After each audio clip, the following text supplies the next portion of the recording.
জিলহজ মাসের স্পেশাল ফজিলত হচ্ছে এই, নবী সাল্লাল্লাহু আলাইহি ওয়াসাল্লাম বলেছেন, আল্লাহ পাকের কাছে জিলহজ মাসের প্রথম 10 দিনের নেক আমল, আল্লাহ পাকের কাছে জিলহজ মাসের প্রথম 10 দিনের নেক আমলের অপেক্ষা উত্তম অন্য কোনো আমল নাই। সাহাবীরা প্রশ্ন করলেন যে ওয়ালাল জিহাদু ফি সাবিলিল্লাহ ইয়া রাসূলুল্লাহ, আল্লাহর রাস্তায় জিহাদও কি নয়? নবী সাল্লাল্লাহু আলাইহি ওয়াসাল্লাম বলছেন ওয়ালাল জিহাদু ফি সাবিলিল্লাহ, এমন কি আল্লাহর পথে জিহাদও নয়, তবে সেই ব্যক্তির কথা ভিন্ন যে ব্যক্তি তার মাল এবং তার নফস নিয়ে বের হয়ে গেছে কিন্তু এটা কোনো কিছু নিয়েই ফেরত আসে নাই, মানে সে শহীদ হয়ে গেছে, সেই ব্যক্তির কথা ভিন্ন। বাকি এই 10 দিনের নেকা আমল আল্লাহ পাকের কাছে অন্য সমস্ত নেকা আমল চাইতে শ্রেষ্ঠ এবং উত্তম।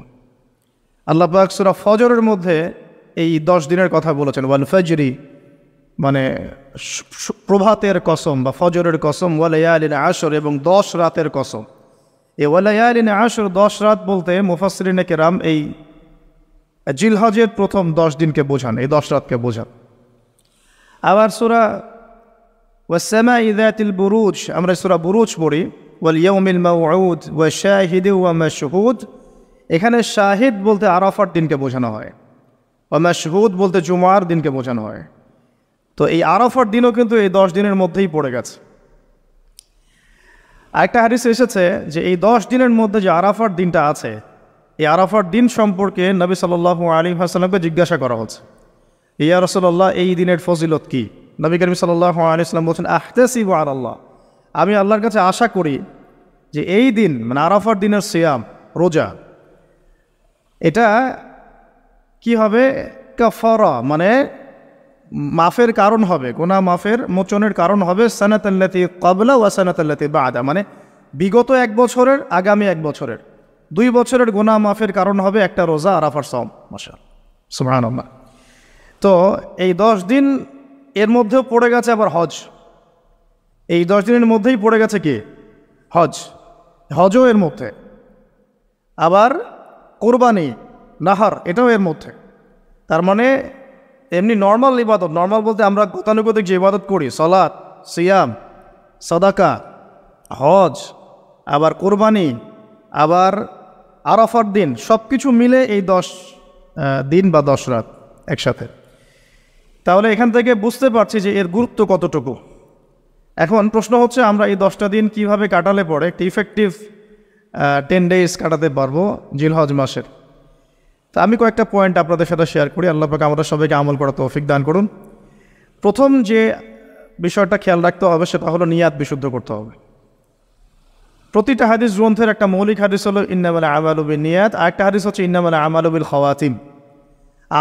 আমল ডিপেন্ড করে নিয়াতের উপরে এবং আমল ডিপেন্ড করে শেষ পরিণতির উপরে। মানে একজন মানুষ ভালো পথে চলছে, চলতে চলতে খারাপ হয়ে গেল, ওই অবস্থায় মৌত হলো, তার পরিণতি ভালো হলো না। একজন মানুষ খারাপ পথে চলছে, তওবা করে ফিরে আসলো, এসে ভালো পথে চলা শুরু করে এখানে মৃত্যুবরণ করলো, তার পরিণতি ভালো হবে। ইন্নামাল আমালু বিল খাওয়াতিম, আমল শেষের উপর নির্ভর করে, আর আমরা তো জানি না যে কার শেষ কখন। এই কারণে সবসময় আমলে ব্যস্ত থাকা উচিত। আল্লাহ পাক তৌফিক দান করুন। আল্লামা তাকি উসমানী দামাত বারাকাতুহু তার উস্তাদ তাকে বলতেন, তিনি তার কিতাবে লিখেছেন যে আমার উস্তাদ আমাকে বলতেন, আমার শাইখ আমাকে বলতেন যে প্রতিদিন দেহের যেমন খোরাক আছে ঠিক তেমনি প্রতিদিন আত্মার খোরাক জোগাড় করো। প্রতিদিন দেহের খোরাকের জন্য আমরা 5 বার 3 বার 4 বার খাওয়া দাওয়া করি, নাস্তা খাই, সব মিলে 4-5 বার খাওয়া দাওয়া করি, পানি পান করি, ভিটামিন নেই, প্রোটিন নেই, কার্বোহাইড্রেট নেই, মিনারেলস নেই, তাই না? দুধ খাই, কত কি খাই। তো এগুলো দেহের খাবার, অনেকের সাথে আবার হারামও কিছু খাবার খায়। আর রুহের খাবার, প্রতিদিন রুহের খাবার জোগাড় করো। তিনি বলছেন এভাবে যে অন্তত একটা সময় নামাজের পরে, ফজরের পরে বা মাগরিবের পরে বা আসরের পরে কিছুক্ষণ ধীর স্থিরভাবে নীরবে বসে থাকো, আল্লাহর জিকির করতে থাকো, কোরআন তেলাওয়াত করতে থাকো, তাসবিহ তাহলিল করতে থাকো, আল্লাহর কাছে দোয়া করতে থাকো, হোক শেষ রাতে বা ফজরের পর বা মাগরিবের পর বা ইশার পর, আপনার সুবিধা মতো সময়। ফজরের পর করতে পারলে বেশি ভালো হয়, শেষ রাত্রে করতে পারলে বেশি ভালো হয়। তো তার উস্তাদ তাকে বলতেন এটা হলো আত্মার খোরাক, এর মধ্য দিয়ে আমরা আত্মার খাবার পাই। আত্মা অসুস্থ হয়ে গেলে দেহ সুস্থ থাকে না। আমাদের সমাজে আমরা যারা চলাফেরা করছি আমাদের বেশিরভাগের প্রবলেম একটা, আমাদের আত্মাগুলো দূষিত। এখন আত্মাগুলো দূষিত, এটা আমি 100% গ্যারেন্টি দিয়ে বলতে পারি। আত্মা দূষিত না হলে আমাদের চোখের হেফাজত করা সহজ হতো। আত্মা দূষিত না হলে আমাদেরকে সলাতে আসতে এত বেগ পেতে হতো না। আত্মা দূষিত না হলে সদাকা জাকাত দিতে মনের মধ্যে এত কণ্ঠতা, কি বলবো, এত মানে কনজাস্টেড ভাবনা চিন্তা আসতো না। আত্মা দূষিত না হলে কিন্তু আমরা আল্লাহ পাকের বিধান পালনে এত যুক্তি বিজ্ঞান দর্শন খুঁজতাম না। মানে আমাদের আত্মা কিন্তু অলরেডি করাপ্টেড। তো এটা নিজের বিবেকের সাথে প্রশ্ন করলেই পাওয়া যাবে আয়নার সামনে দাঁড়ালে। তো এই আত্মা এখন বিশুদ্ধ করার জন্য আল্লাহ পাকে মৌসুমগুলো দিয়েছে। এই 10 দিন আমরা প্রথম যে কাজটা করতে পারি সেটা হলো নিয়াতটা বিশুদ্ধ করা হয়, যে আমি প্রত্যেকটা কাজ আল্লাহ পাকের সন্তুষ্টির জন্য করছি। এর আগে যারা দিনের পথে চলেছেন, কাজ করেছেন, শ্রম দিয়েছেন, দায়ী ছিলেন, মুহাদ্দিস, মুফতি, মুজাহিদ তারা ছিলেন, তারা একটা বিষয় খুব খেয়াল রাখতেন। অনেকগুলো কিতাব পড়াশোনা করে এই জিনিসটা আমি পেয়েছি, অনেকগুলো কিতাবই আছে, যে তারা যে কোনো কাজ করার আগে একটু ধীরস্থিরভাবে বসতেন বা 1 মিনিট একটু চিন্তা করতেন, আগে নিয়াতটা খালাস করতেন, আমি এই কাজটা আল্লাহর জন্য করছি। আমরা ব্যস্ততার সাথে অনেক সময় চলাফেরা করে এই নিয়াতটা খালাস করার সময় পাই না।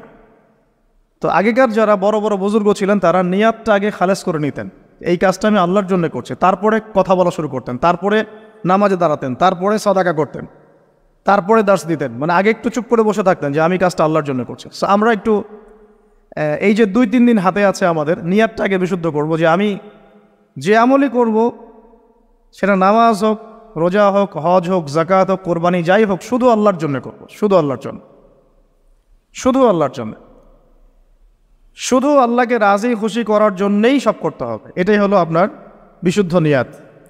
এরপরে এই 10 দিনের মূল কাজ হবে তওবা করা। এই 10 দিন বেশি বেশি আল্লাহর কাছে তওবা ইস্তেগফার করতে হবে, কারণ এই 10 দিনে হজ আছে। আর হজের সময় আরাফার মাঠে যে হাজিরা অবস্থান করেন, বলা হচ্ছে যে আরাফার মাঠে কোনো হাজি যদি 1 মিনিটও অবস্থান করে তার হজ হয়ে গেছে। এত গুরুত্বপূর্ণ। দেখেন, এখন যদি আরাফার মাঠে গিয়ে আমি 6 মাস বসে থাকি, ওই ফজিলত পাবো না যা ওই সময় পাবো। এটা আল্লাহর হুকুম, আল্লাহর হুকুমের এহমিয়ত এটা। এখন যদি আমি আপনি আরাফার মাঠে বসে থাকি সারাদিন সারা রাত, ওই ফজিলত পাবো না যেটা হজের সময় পাওয়া যাচ্ছে।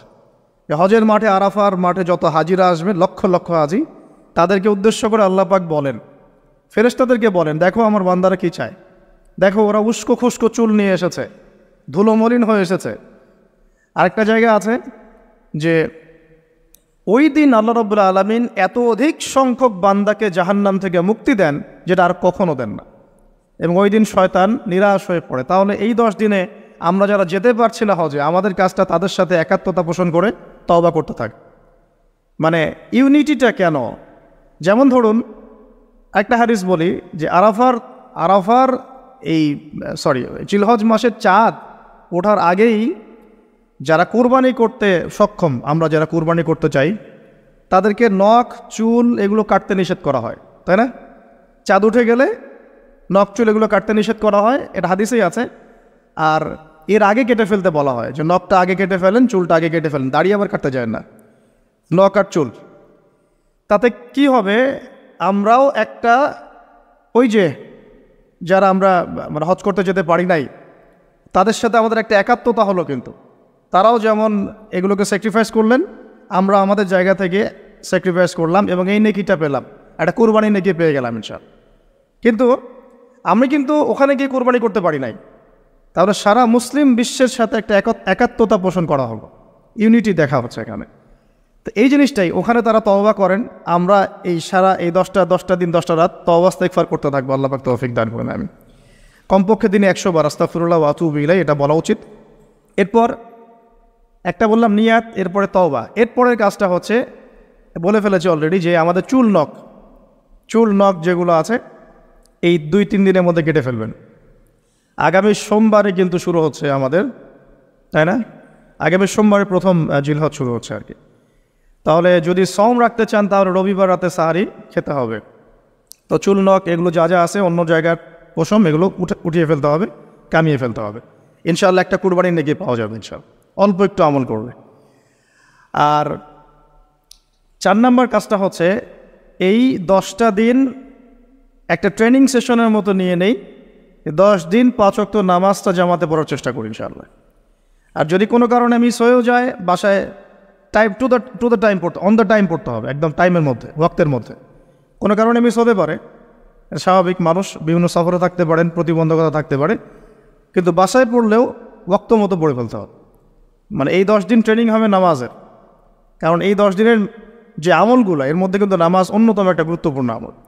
দেখুন, যার নামাজ নাই তার কিন্তু ইসলাম নাই, বাকি আমল অনেক পরের কথা। যার নামাজ নাই তার সাথে ইসলামের কোনো সম্পর্ক নাই। মান তারাকা সালাতান মুতাআম্মিদান ফাকাদ কাফার, কেউ যদি ইচ্ছাকৃতভাবে তার উপর অর্পিত ফরজ নামাজকে ছেড়ে দেয়, সে কাফের হয়ে গেল। এটাই সবচেয়ে স্ট্রং ফতোয়া, সবচেয়ে মানে সহজ এবং নরম ফতোয়া দিয়েছেন ইমামে আজম আবু হানিফা রাহিমাহুল্লাহ। তার ফতোয়া সবচেয়ে নরম, বাকিদের আরও অনেক কঠিন। তিনি বলেছেন যে তাকে 3 দিন বা 7 দিন জেলখানায় বন্দি করে রাখতে হবে। যতক্ষণ পর্যন্ত না সে তওবা করে ততক্ষণ জেলখানায় থাকবে। তাকে প্রথমে 3 দিন 7 দিন সময় দিবে, তওবা করে ফিরে আসে কিনা। তওবা করে ফিরে না আসলে ওকে ওখানে রেখে দিবে, তওবা করে ফিরে আসলে ছেড়ে দাও। এ নরম ফতোয়া না এটা। অন্য ইমামদের ফতোয়া হচ্ছে ফাকাদ কাফার, সে ব্যক্তি কুফরি করেছে। এখন 10 দিনের অনেক আমলের কথা আমরা বলবো হয়তো বা সামনে, কিন্তু মূল আমলটা কি ভাই? নিয়াত বিশুদ্ধ করে তওবা করতে থাকা, নামাজটা শক্ত করে ধরা। আল্লাহ পাক সবাইকে নামাজ ধরার তৌফিক দান করুন। এবং ফরজ নামাজের সাথে 17 রাকাত ফরজ নামাজের সাথে বেতর পড়বেন 3 রাকাত। আর চেষ্টা করবেন যে 12 রাকাত এক্সট্রা নামাজ পড়ার জন্য। 12 রাকাত এক্সট্রা নামাজ মানে ফজরের আগে 2, জোহরের আগে 4 এবং পরে 2, মাগরিবের পরে 2, এশার পরে 2। এই যে 12, এটা যে ব্যক্তি পড়বে তার জন্য জান্নাতে একটা করে ঘর তৈরি করা হয়। তো এই আমলের মৌসুমটা কাজে লাগাই। এর প্রত্যেকটা দিন, প্রত্যেকটা রাত কিন্তু গুরুত্বপূর্ণ। তো নামাজটা আমরা খুব ভালো করে ধরার চেষ্টা করব এবং 12 রাকাত এক্সট্রা নামাজ পড়ার চেষ্টা করবো ইনশাআল্লাহ। আল্লাহ পাক তৌফিক দান করে। আর যদি রাত্রে জাগতে পারি আরও ভালো হয়। ফজরের আগে যদি 1 ঘন্টা জাগতে পারি, ওই যে আমরা যেমন লাইলাতুল কদরে তালাশ করার জন্য জাগতাম, শেষ দশকে ইতিকাফ করতাম, সেভাবে শেষ রাতে ওঠার চেষ্টা করি। আল্লাহ পাক আমাদের সবাইকে তৌফিক দান করুন, আমিন। এবং এই সময় বেশি বেশি দোয়া করা উচিত, বেশি বেশি জিকির করা উচিত, তাসবিহ তাহলিল করা উচিত, এবং বেশি বেশি সলাতের সেজদায় আল্লাহর কাছে নিজের চাওয়াগুলো পেশ করা উচিত। আর এরপরে আমরা যে কাজটা করব এই 10 দিনে, সেটা হলো সওম রাখা। গুরুত্বপূর্ণ কাজ, রোজা রাখা। আমরা চেষ্টা করব 10টা রোজা রাখার জন্য। যদি না পারি অন্তত পক্ষে আরাফার সওম কবে, এটা নিয়ে একটা বিতর্ক সামনে আসছে আহলুল ফেসবুক ওয়াল জামায়াতের মধ্য দিয়ে। ঠিক আছে, 10 তারিখে রাখবেন না 9 তারিখে রাখবেন, এটা নিয়ে একটা বাহাস আবার সামনে আসবে। তা আমি আমার পক্ষ থেকে আপনাদেরকে একটা সলিউশন দেই যে আরাফার সওম 9 তারিখ। ঠিক আছে, আরাফার মাঠে যেদিন হাজিরা থাকবেন।